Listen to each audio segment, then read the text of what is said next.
Very good. It's 1300 here in Madrid.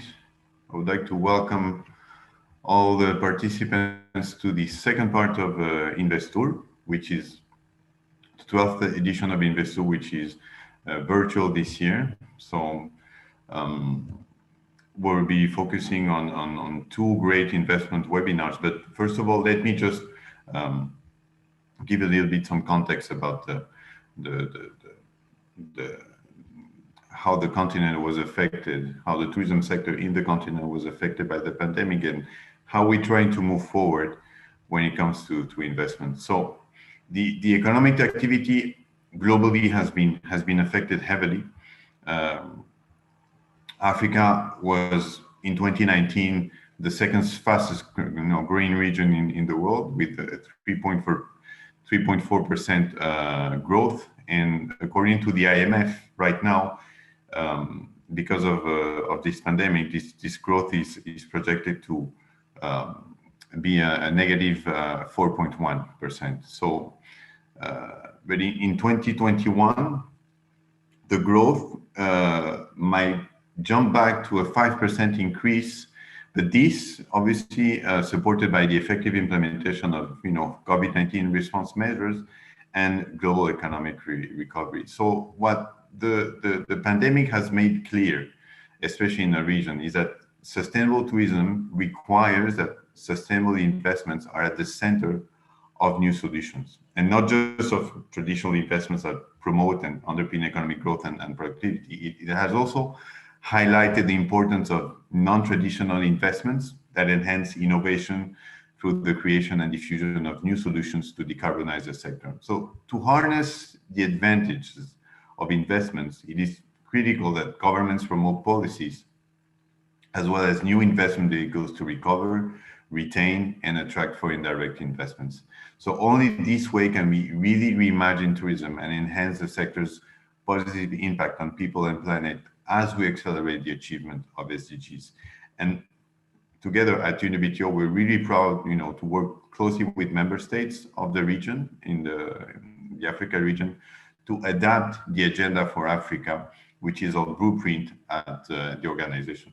So right after the pandemic erupted, we launched a survey among our member states to readapt and rethink our agenda. And our agenda, which is composed of 10 priorities, actually following this survey, 5 core areas came out. And the first one was the priority focused around unlocking growth through investment, promotion, and promotion of public-private partnerships. So against this background, what we have found is, as one of the main priorities that emerged through this realignment exercise, we decided to organize, capacity building and training sessions. So in this regard, we're pleased, as part of this 12th edition of INVESTOUR, we're pleased to welcome you participants, in this series of, in investment webinars, to better equip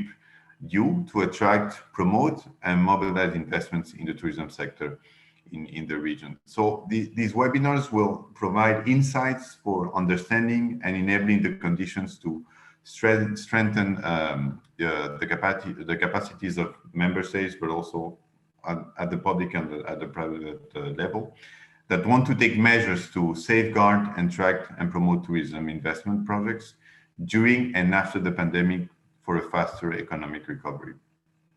So the first presentation, which is titled Frameworks and Strategies for Tourism Investments During COVID-19, will be presented by Miguel Ángel Figueroa, my dear colleague, who was an investments principal at UNIVITIO and who previously served also as a strategist and project manager with the organizations such as USAID, Inter-American Development Bank, Food for the Hungry International, Compassion International. He also served as an advisor for WHO, World Bank, World Vision, also the Bolivian Productive Ministry.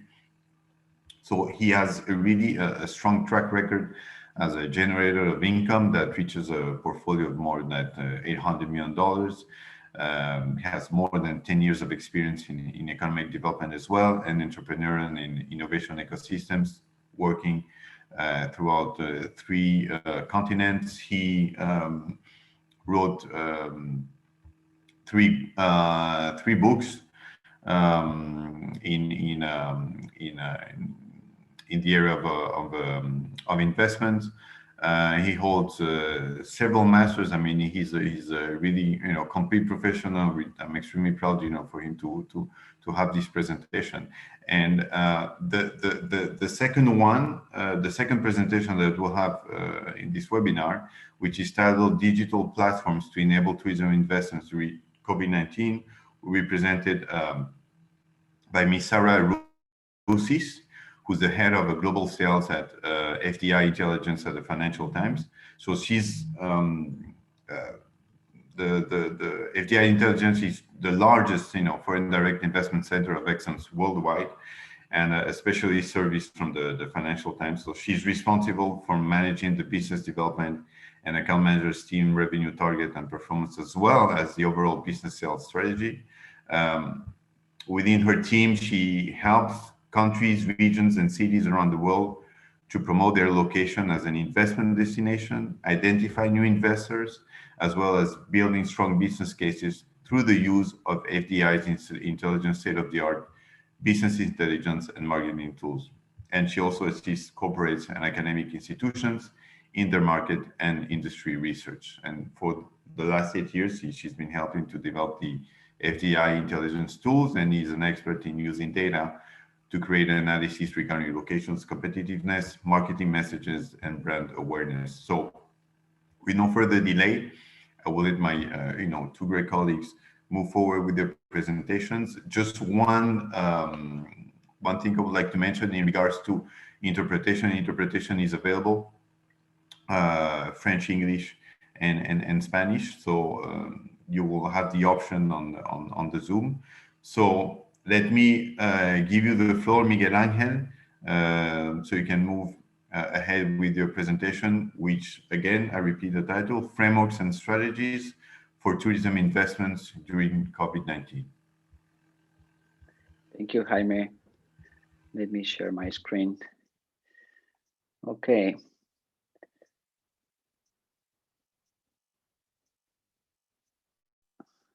Well, thank you, Jaime, Sarah. Nice to have you again here. I hope everybody is doing well. It's very warm here in Madrid at the moment, so I hope you are enjoying the weather, whatever you might be.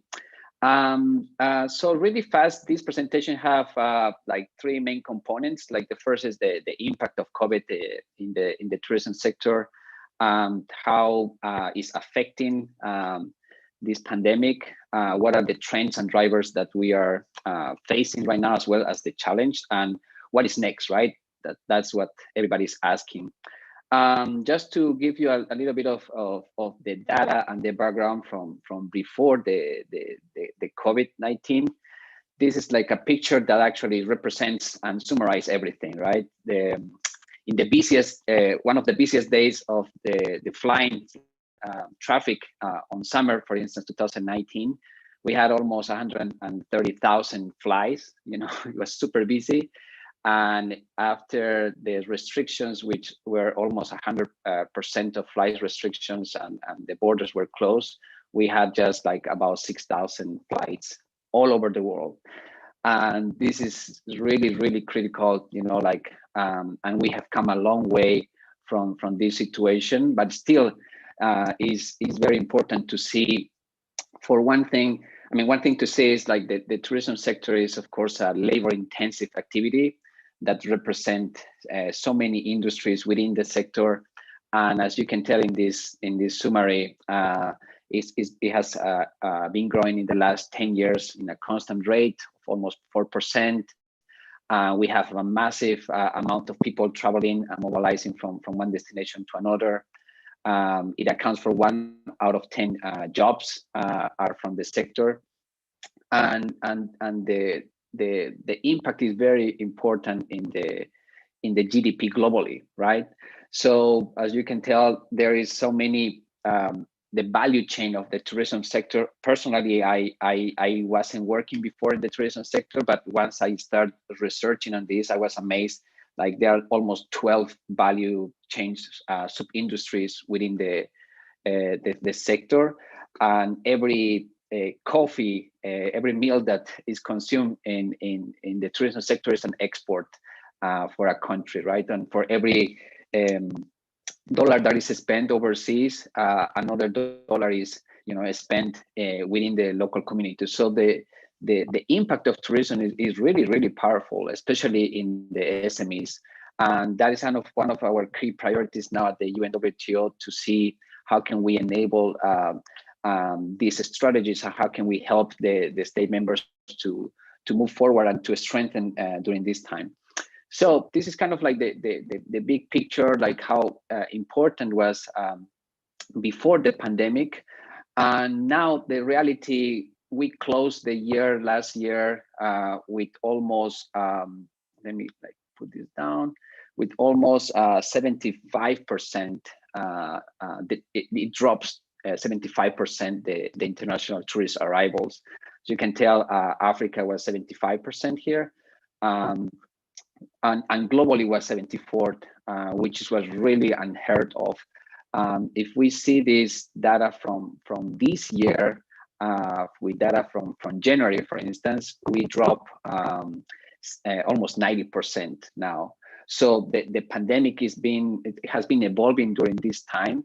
And as you can tell, there are so many uncertainty, and there are different measures that are taken by regions, by countries, and it evolves as the epidemiology is moving forward and is changing rapidly, and we have different variants of the virus. Is very complicated to have a projection, right? So we are developing different scenarios with our competitiveness market department in the UNWTO. And just for you to see, this is like a 3-year graph, right? So this is 2019, 2020, and 2021.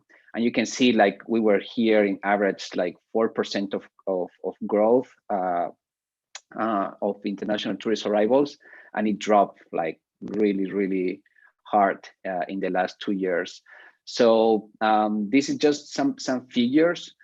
And if we talk about investments, which is the main idea of this webinar, it was almost the same. There is a certain kind of parallelism between the international tourist arrivals, because again, as I told you, the tourism sector is a labor-intensive activity. So everything is related and is tied and depends of that demand of the markets, right?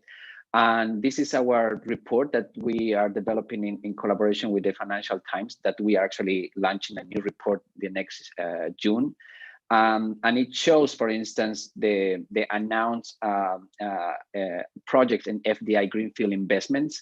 And these are the data from 2019, and in the first quarter of 2020, for instance, it dropped again almost in the same percentage. It is about 74%.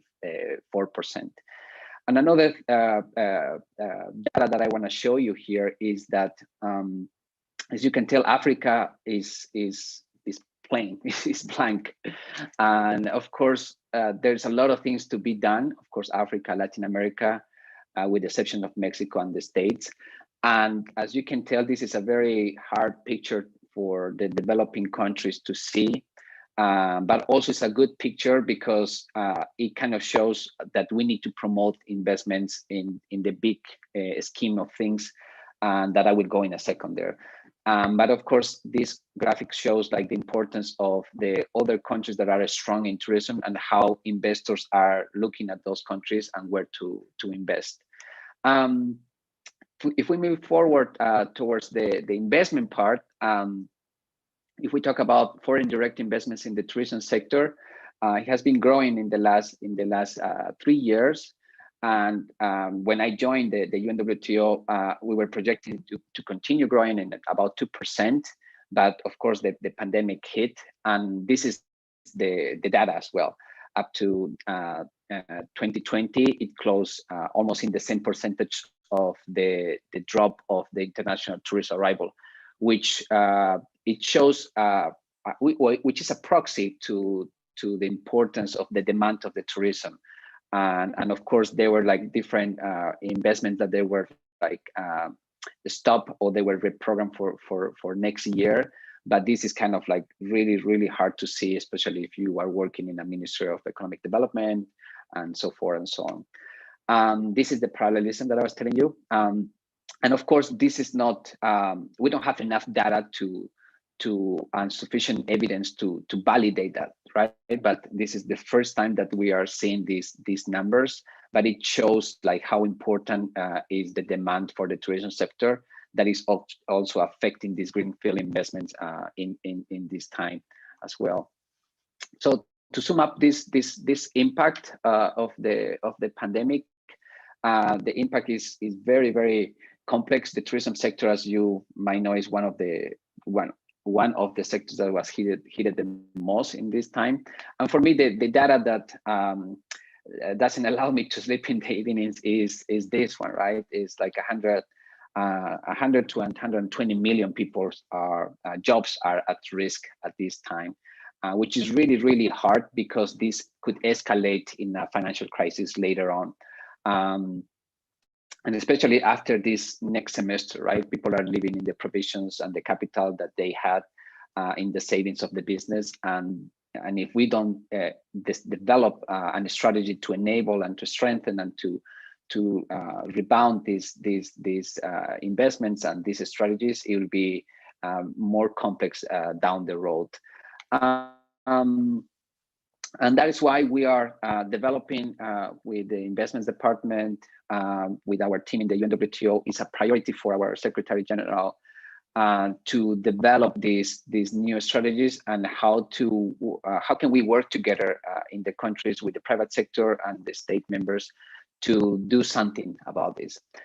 So as I was telling, we are projecting, we are making scenarios of the recovery, and our market and competitiveness department make these scenarios in which we are foreseeing that the tourism sector will recover almost from 2 to 4 years. It will take the time to recover, and it's really hard to see as well. However, what I want you to take this graph from is that and that you should ask the questions: what should we do in this gap? You know, what can we do now to the time that we are going to be in the all-time highs again? And that's why these kind of webinars are trying to develop the new insights. You know, every country has like a different situation, different priorities, different governance in their structures. And that's why we are trying to see how can we enable this in a global level, regional level, but also you can take it to your countries regionally. So in this process, we are developing different research. We develop different guidelines and reports. And in one of the reports that we wrote, we kind of showed the trends of the new demand. As you can tell here, everybody knows that it's more digital, that the new demand are millennials and Generation Z that are more resilient and they like to travel. They like to travel, for instance, 7 times more than their peers and the generations before. They travel shorter, and they are looking for authenticity and sustainable trips and experience, and they are looking for more protection in the data, and of course transparency on that regard. And of course they are looking also to be safe in the trips. And this is important because the African continent has and is so rich in authenticity and in greening, as Jaime was telling before, and experience. And I think in the next year, in the next decade, that could be one very strong value proposition for the continent if we are able to develop and package some offers that are very compelling to this new demand. Would be really great. So that's one first takeaway. And another trend that is coming from the pandemic is, of course, the closest trips to places that are close to the local places.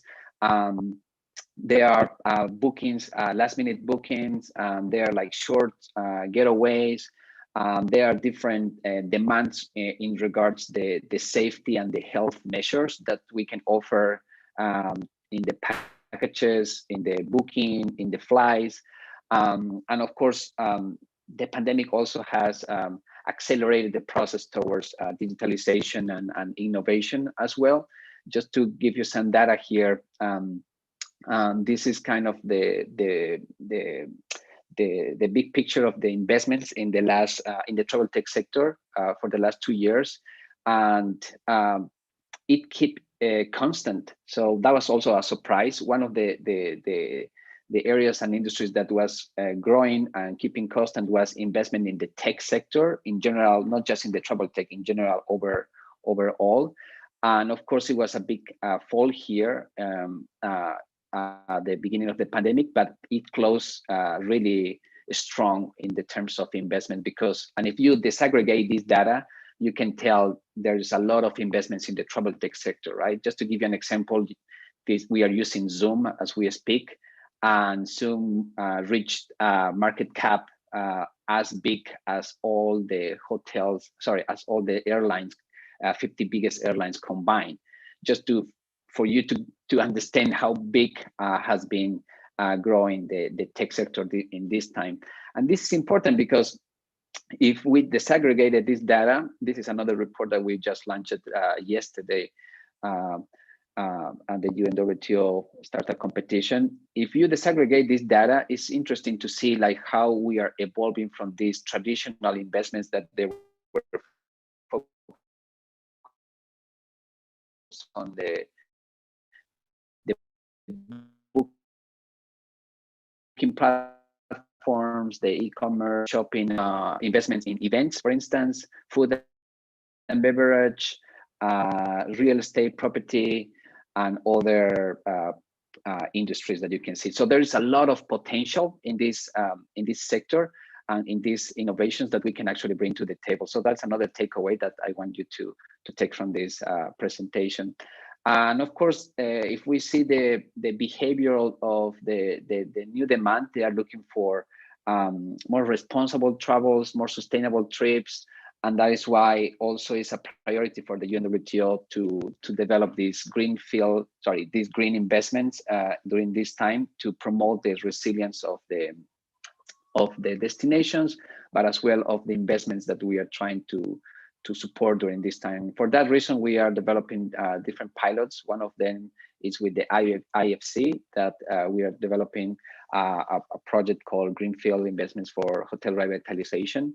That is focused on the retrofitting of the hotels. While the hotels are closed in most of the cases, or they are like empty this time, it's a really good opportunity to actually accelerate the transitions towards greening. So that is a really good program.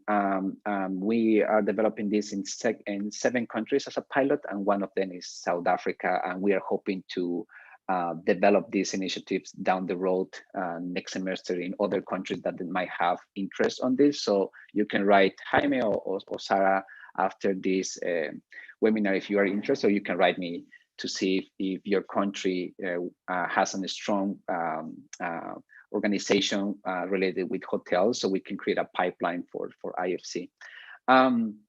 So what is next? Miguel, I know there's a lot of data here to cover. It's kind of sad, but also for me personally, I believe is a really good opportunity to move forward. And that's why we are developing different strategies to enable, the tourism sector. And we are developing these 3 main pillars, right? So one of them is this capacity building. This webinar is part of it. We are developing different strategies for the member states, and also there are some countries that are requesting us to help them to develop a new strategy, and other countries that are developed and they have already strong investment promotion agencies are looking for other kind of support. They're more sophisticated in terms of requirements for investment mechanisms. So we have a different spectrum of services, and we are working on that. The second area is the foreign direct investment promotion, in which we help the member states to promote the strategies that they have for the tourism industry. and not just for the infrastructure projects, but also for other services that they might have. So this is very strong for us. And if you are from an investment promotion agency, we would like to talk to you, and you can contact through the regional departments to see how we can do this together, and we can help you on that. And the investment networks as well. And for the investment promotion, that's why we partnered with the FDI intelligence from the Financial Times, because they have these tools. You know, we can provide you these guidelines, this report, the policy guidelines to do this. And of course, you will do it because you are in charge in your countries, but you need help and you need the best information out there. So our job is to help you and to enable and to provide you these frameworks and tools to make this happen, right? And just to give you a glimpse of it, we developed this report that is already available in our platforms, in the UNWTO website. And this is a summary, right? So many people ask us, like, can you find investors for our for our country? You know, and it's a fair question, but it's also complicated, because investments for what? You know, do you have like a pipeline of projects? Do you have an organizational strategy that is capable to ensure and that is safeguarding the investments that, you know, for the potential investors that we are bringing to your countries? Do you have these conditions in your country that will attract investors, that they will be able to promote the destination of your country as a good place for investments? Do you have opportunities that you can cross-pollinate your investment in other sub areas? So those are the questions that we want to ask you. And of course, there are 3 different tiers of countries that we work with in the UNWTO. And those are the hard questions we should ask, you know, because it is easy to find an investor, but the hardest thing is that the investor will invest in your location if you don't answer the right questions. So this first guideline, we are trying to tackle these questions, and we are developing these 3 kind of big processes to do that. And this goes along what I was saying before with the tools that we are very, very proud to partner with the FDI intelligence of the Financial Times. And I really mean that, because it's one of the most powerful tool out there that has a lot of information. And this information is super important and key for the investors at the moment to develop these strategies, because you can actually benchmark your location with other locations. In other words, if I am from a country X, I am fighting for investors with 110 countries more. And you have to be able to craft and to formulate your value proposition that is different from the other countries that are fighting for the same investments, right? So these kind of tools that we are trying to show you, that in a moment Sarah will show, is very important for us and for you to understand. Otherwise, it's very complicated to get it done. Just to finish, that is one of the other tools that we are going to show you in a second with Sarah. That is the Zoom tool that Sarah will explain better. That is a really good opportunity for you to promote investments while we are in the lockdowns, for instance. And to finish this part, we also launched another report now that is focused on the strategies to safeguard investments during COVID-19, in partnership with WIPA as well. We had a training on Monday. I hope you participated on that. All the information will be available in our websites as well. So we have these reports. We are trying to work hard, but we need also your help to understand what do you need from your countries, and to understand this takes time, and to understand that it's a systemic approach, that we need not just the policy, but incentives. We need the private sector as well, and we need to develop like a complete strategy that enables like the value chain of the tourism. So we are trying to answer those questions, and we are here to help, especially the SMEs during this time. And we are developing another project called Tourism for Tomorrow that is focusing on SMEs as well. We will be sharing this information down the road. But what I'm trying to say is, like, we are trying to do as much as we could but also we need your help, and we need to prioritize the strategies based on the needs of your region and of your country. So I think that's it, Jaime, for the time being. Thank you so much for joining us, and you can contact me anytime. Thank you very much, Miguel, for the very comprehensive presentation. I think you shared a lot of interesting information here, and you expanded on what Univision has been doing and what we're looking forward in the future in terms of capacity building initiatives. Capacity building, this is key, something that you really highlighted, and this is something that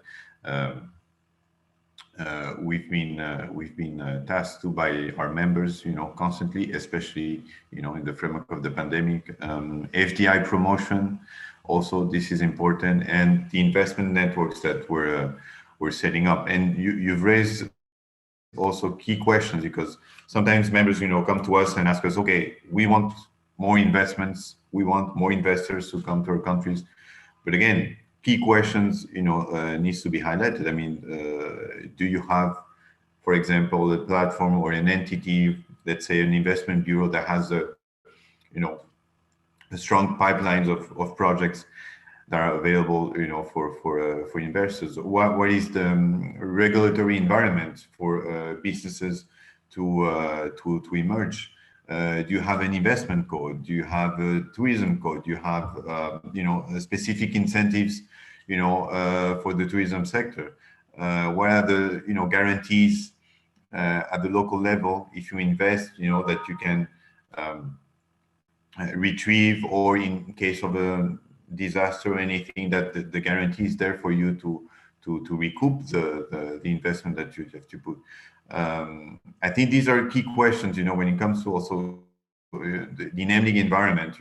How easy is it for you to create a business? This is, I think, the basic information that also some of our members need to look at. Efforts that not only are focused on the tourism sector, but are across sector. And regarding the Tourism for Tomorrow program, I think this is also will be extremely important for for the Africa region, because if you look at the entrepreneurial ecosystem in Africa, I mean, 96% of it is composed of micro and small enterprises. So I think this is something that will be extremely valuable for our members. And just the slide that you showed on the stock market value of Zoom, $150 billion, which is equivalent to all the value of stock market value of all the major airlines. I mean, this is huge. I mean, this shows us that there is also a digital transition, a movement that we're embarking on. And in terms of skills development, this is also something that we'll need to focus on. And in the Africa region, the pool of youth that is looking at that is really focusing on digitalization skills, with all the tech hubs are emerging throughout the continent. I think this is also something that we'll need to look at. But I think this is also a good transition to the next presentation that I'm moving forward, which is it's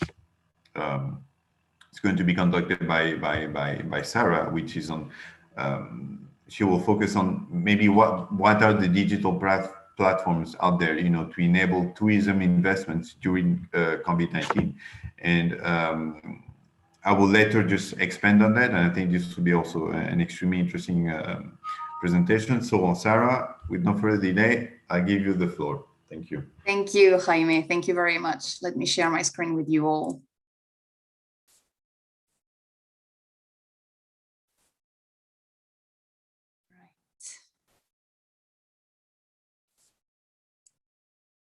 Here we go. Ladies and gentlemen, good afternoon or good morning, wherever you are in the world. I hope you are well, first of all, with this COVID-19. And my name is Sarah Rassis. I work for FDI Intelligence, which is the division of the Financial Times specialized in foreign direct investment data, as well as economic development solutions for FDI attraction and FDI promotion. So today, we're going to focus on 3 digital platforms for tourism FDI: Fdi Markets, Fdi Benchmark, and Zoom Tour. Starting with Fdi Markets. Fdi Markets is the proprietary database of the Financial Times Group, which tracks greenfield investments in the whole world in all sectors, including tourism. It tracks that greenfield investments, meaning physical projects that are going to create jobs in your location. And we're going to explore that in a second. Fdi Benchmark is different in the sense that it is a benchmarking tool. So as Jaime and Miguel talked about just before, it is very important to understand your value proposition. What is your strength? What is your weakness? What are the opportunities in your location? What are the threats as well? Fdi Benchmark will help you do that. And finally, Miguel mentioned it, Zoom Tour is like the digital tool that is going to help you to create online virtual tours of your location to promote the best features of your location, whether it is in tourism or related sectors. So let's start with the first one, Fdi Markets. Fdi Markets, as I say, is the cross-border investment monitor from the Financial Times. It's going to help you to do 2 main things. First of all, to understand the key FDI trends in your location. Where is it that tourism FDI is going in Africa? Today is a focus on Africa. So on the right-hand side of the screen, you see here an extract from Fdi Markets database, which shows you where tourism FDI is going in the continent. The darker the color, the more investment projects happened in that location. On the left-hand side of the screen is another extract from Fdi Markets tool. It shows you the motives, the reasons why investing companies are choosing to locate in Africa in the tourism industry. So you will have motives like the domestic market growth potential, the proximity to markets or customers, or sometimes it's just because of the quality of life. So that's the type of information you would get in Fdi Markets. Still talking about key FDI trends. I mean, we mentioned before, we want to know who wants to come to our location. Given the fact that you would have the legal framework, the incentives in place and everything like that, I mean, you would see in Fdi Markets the companies that are willing to make an investment in your location. What you see on the screen here is a chart from Fdi Markets that shows you the top 10 investing companies in hotel and tourism in Africa. I chose hotel and tourism, but I could have chosen anything that is related to the tourism industry in Fdi Markets. And so you can see here in red, for instance, that Accor made 16 investment projects in Africa in the tourism sector. So it helps you to see the companies that are actively investing in that industry as well. And on top of that, there's the second part of Fdi Markets, which is the lead generation part. This is where you see the public announcements from companies that are willing to make an investment in a specific location in Africa or in the world, in the tourism industry, but also other sectors. So the way it is called in Fdi Markets is investor signals, which are future intentions to invest. Here on the screen, I extracted one example just for you to understand what sort of information is in that platform. So it says in red, Radisson Hospitality, subsidiary of Shanghai Jinjiang International Hotels, in March 2021, so this year, still during COVID, an investor signal has been identified for Radisson Hospitality, and they want to add 150 hotels in operation and development to Africa by 2025. The group is currently focusing on Morocco, Egypt, Nigeria, and South Africa. So that's an investor signal. That's information about a future investment. This goes up to 2025. And as Miguel showed, it's going to come up again, the tourism industry. So it will show you intentions to invest like that. Another thing in Fdi Markets, and again, I mean, you can ask for a free trial to Miguel or to myself. This will show you the video tutorials just to navigate this platform, this digital platform. So you can create searches specific to your markets and then explore the data for that. So it's just video tutorials to help you understand how to navigate the database, although it is pretty straightforward and very, very user-friendly. So just to summarize on Fdi Markets, it's the cross-border investment monitor. This has been going on for 20 years, and it's a real-time system. So it's going to help you to understand the very latest FDI trends in the tourism industry, as well as related sectors in your location, as well as neighboring countries in Africa, and enable you to identify potential investors. Once you've done that, there's another platform, which we saw at the very start, which is called Fdi Benchmark. And this is all about your value proposition. It is key and essential to understand how your location is performing against other locations in the tourism industry, as well as other sectors.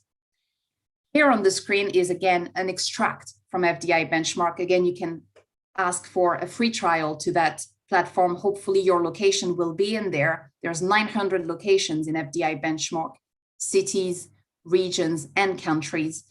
And you can compare locations in specific sectors. So here I've got Nigeria.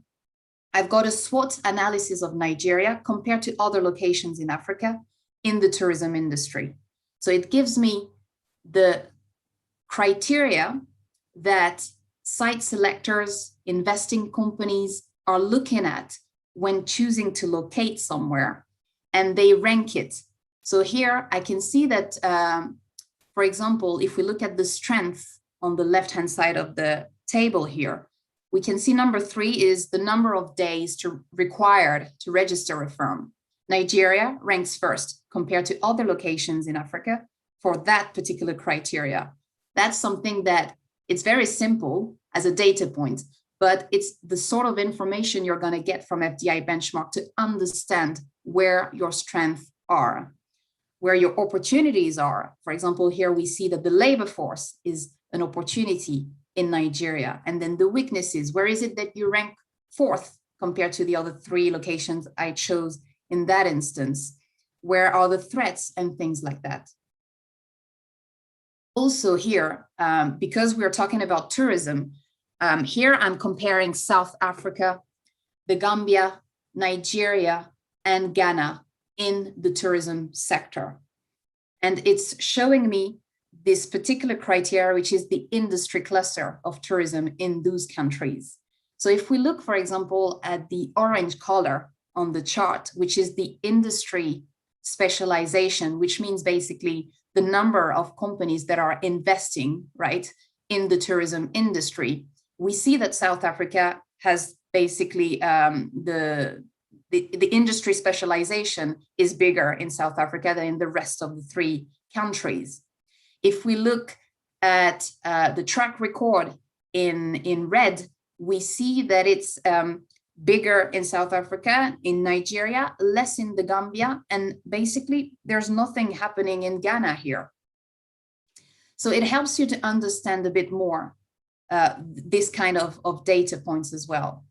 And operating costs. So operating cost is something that is super important to site selectors and investing company. How much is it going to cost them to operate, let's say, a hotel? I chose hotel just for a pure example here, but again, it could be something related to tourism. So here we see in green the labor costs, and in blue the utility costs for a hotel sector profile in those 4 African countries. So we see that the labor costs are cheaper in the Gambia than in South Africa here.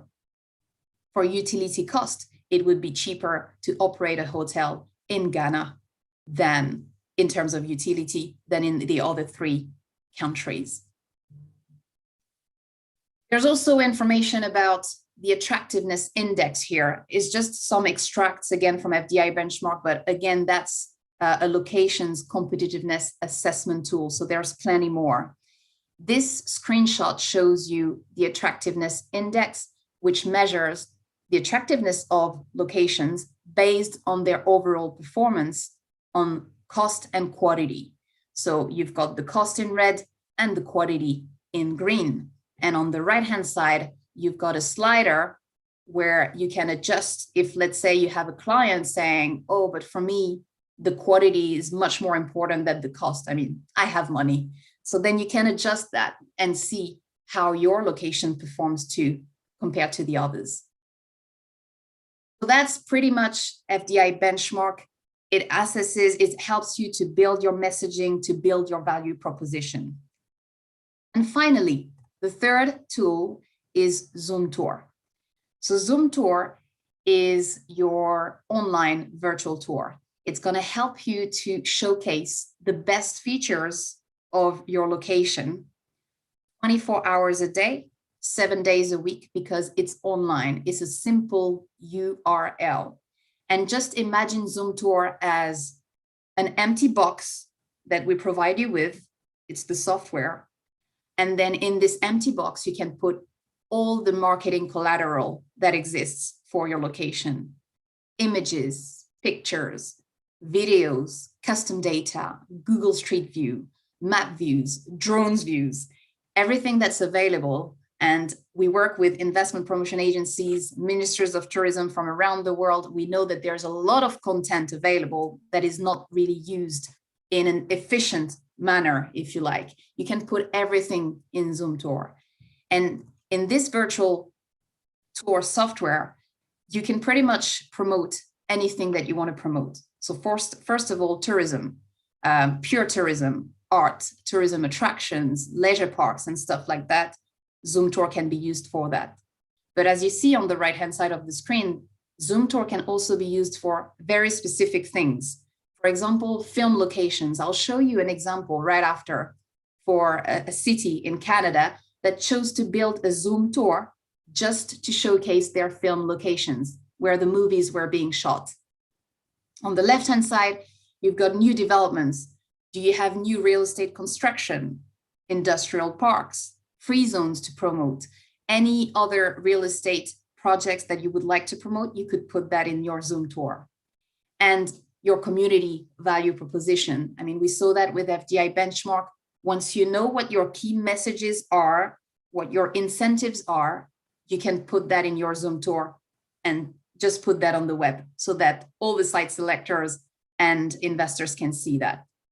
So I'm just gonna pop to the internet now and show you some examples.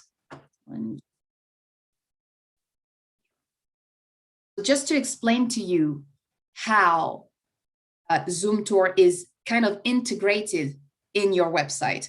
This is NESA. NESA is the South Carolina region in the United States. This is their website, right? And they chose to have their Zoom Tour in this little tab here called Regional Tour. So if anyone clicks there, then what happens is this. We land on this URL, which is the Zoom Tour, the actual Zoom Tour.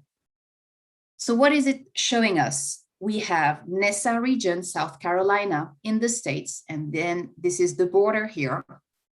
And on the left, we've got a welcome message saying, welcome to the NESA region, the middle of everywhere.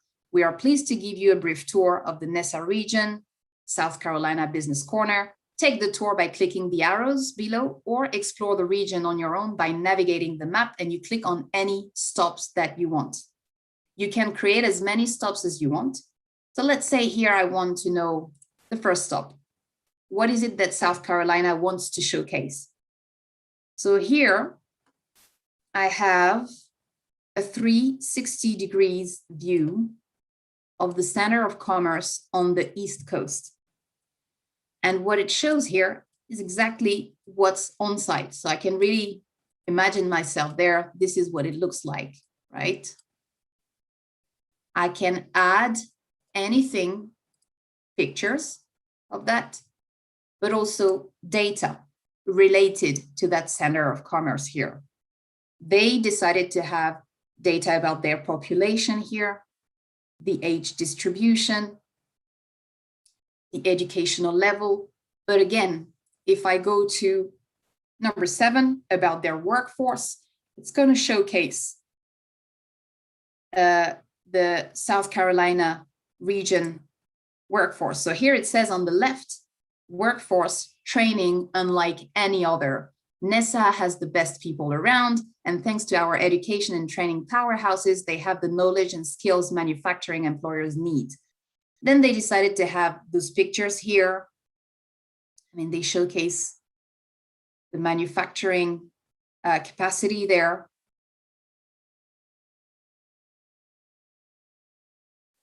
And again, you can go to any stops. So if I go to stop number 9, it's going to showcase the labor force that is available over there.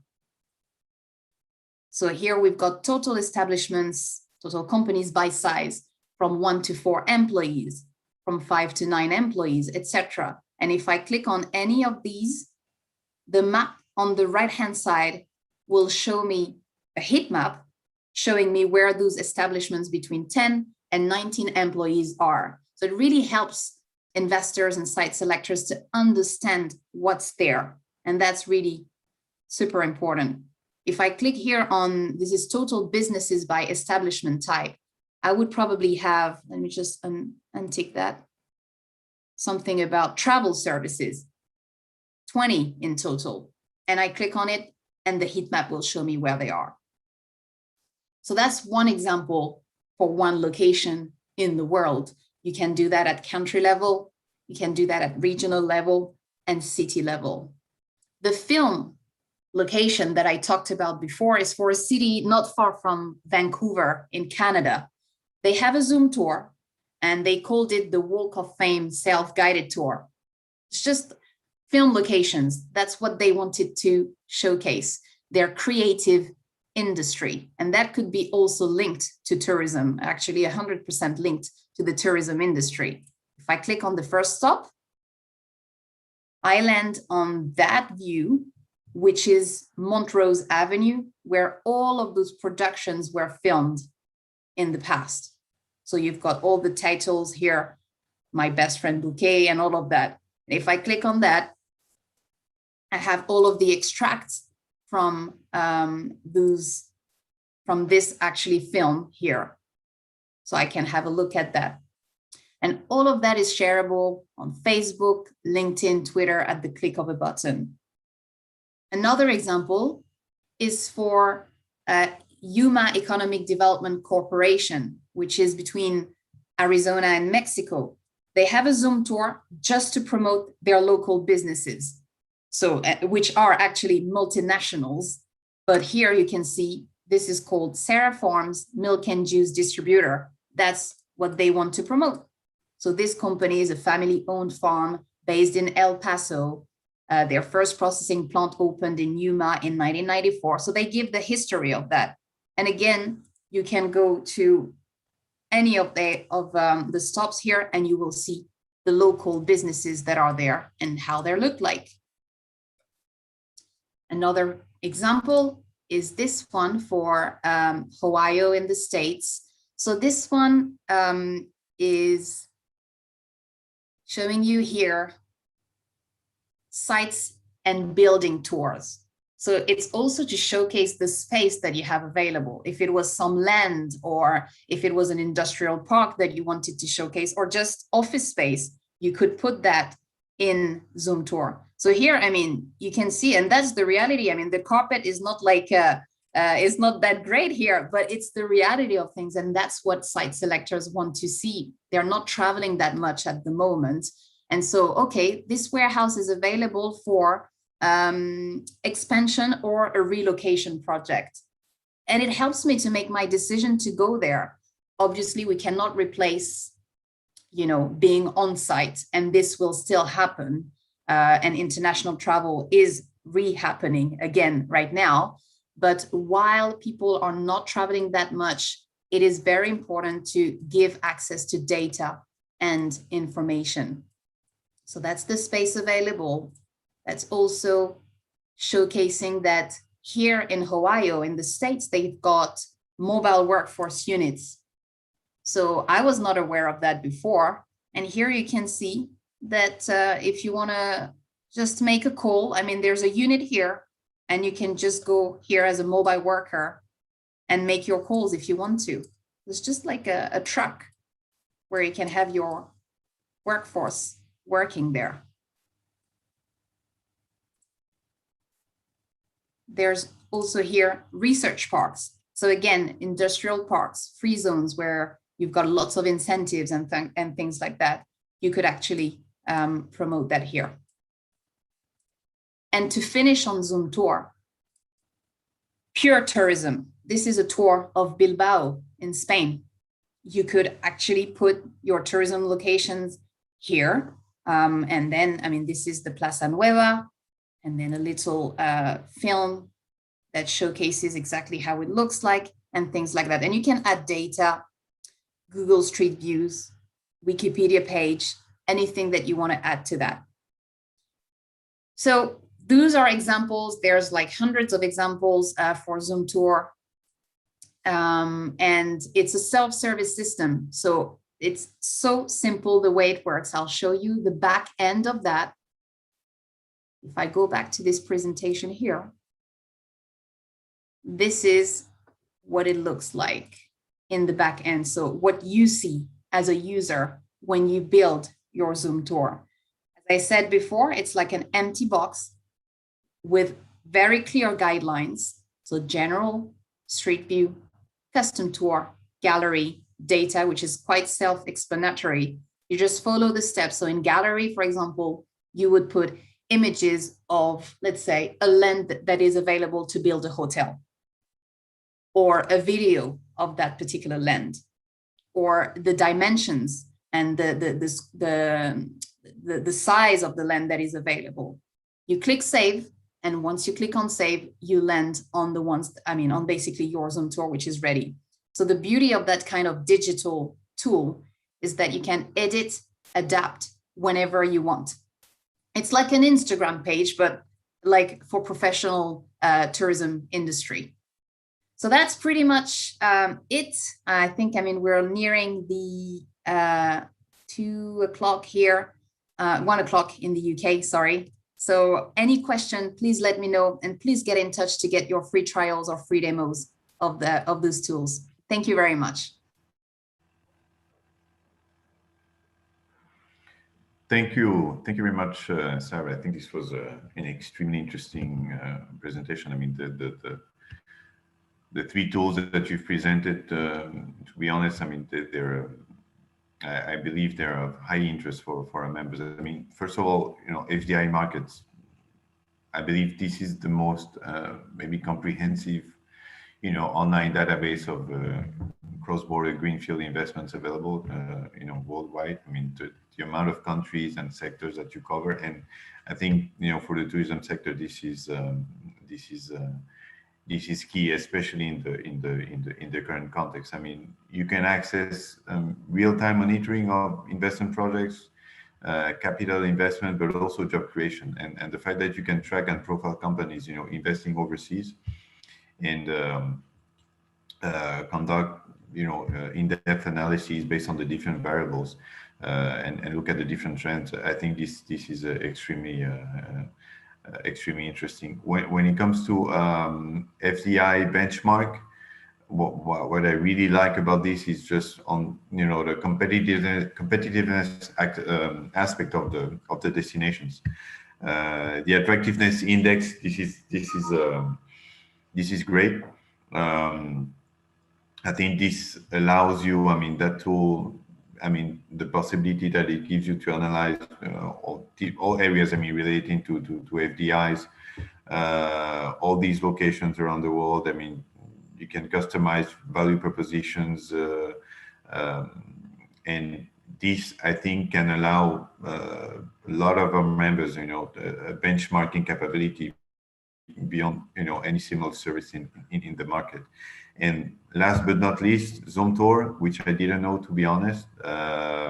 I think this is an amazing tool, and I'm not surprised that I think in the chat we received a message from the Namibia Investment Board, expressing already their interest in that tool. Next month in Namibia, we are organizing a regional conference on strengthening brand Africa for the swift recovery of the tourism sector. And I think talking about brand Africa, how to better position destinations to attract FDIs, I think this is a great tool that allows you to showcase all the different opportunities, incentives of different destinations. You have so many different variables through which you can use that tool. I think this is huge. Also, visually speaking, informatively speaking, I think these are extremely important tools. So, as Sarah said, feel free to connect with her. You have our contacts. Sarah in the chat box also has shared, I think, the email contacts. I'm not too sure about this, but maybe it can be shared again. But again, all these presentations will be made available to you, all the participants. The session is recorded as well, will be available on YouTube. The YouTube link also has been shared by Sarah, but this other Sarah, which is from the Africa department. So I don't know, Miguel and Sarah, if you to close this session, which is extremely interesting, if you want to say, I don't know, finish with a few words, or if you want to add anything based on what you've presented, Miguel. Sure. No, thank you so much, Sarah. As always, was brilliant. I really love to work with you. And as from the UNWTO, we are partnering with the FDI intelligence from the Financial Times for almost 4 years now, I believe. And I think it's a really good partnership for us. And we also want to use this partnership to serve you all. So if you have any questions on this regard, just write our African department, so we can actually provide you with these demos and their links, so you can actually be in touch directly with Sarah as well. And no, that's it. And thank you so much, Sarah, Jaime. Thank you, Miguel. Over to you, Sarah. Thanks, Jaime. Thanks, Miguel. It's a pleasure working with UNWTO. Again, please don't hesitate to contact us to get some insights from these tools for your location. And I think, we're moving towards a mix of digital and on-site. I have hope that international travel is going to go up again. It opened again here. So let's just have hope on that front. But meanwhile, we have to work on the value propositions. We have to work on promoting the locations online. And this kind of digital platforms will always help you. Even when international travel is back to normal, they will always help you to do the work before they actually make the investment. So thank you very much for welcoming me today, and take care, everyone. Thank you very much, Sarah. And I think on this, very optimistic,